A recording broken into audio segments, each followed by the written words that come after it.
Hi po mga ka-farmers, welcome again dito sa G-Farm TV. Ngayon mga ka-farmers, narito po tayo sa farm. So ito po ay pipino.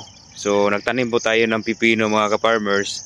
Ito po ay, ang edad po nito mga ka-farmers ay nasa 2 weeks na po ito mga ka-farmers mula lang na transplant.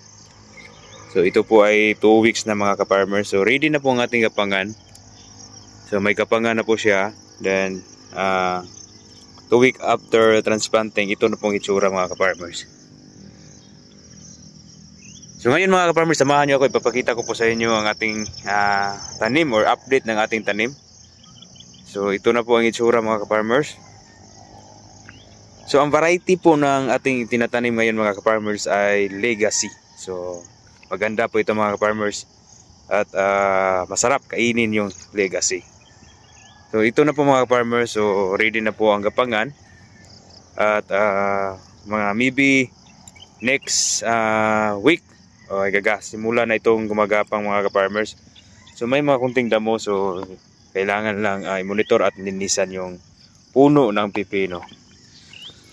So ito mga farmers, so may ito. So may string na po siya.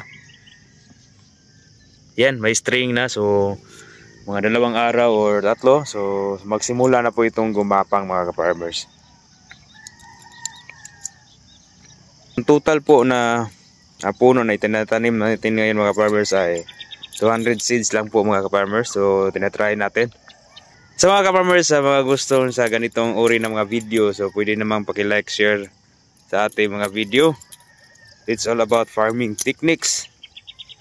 So mga simple lang po ito mga farmers, pero makatutulong po ito sa lahat ng mga baguhan natin mga farmers. Ayan mga farmers ang update natin. So sana nagustuhan niyo ang video. Paki-like naman, share at subscribe. Salamat po. God bless at happy farming po sa ating lahat mga farmers.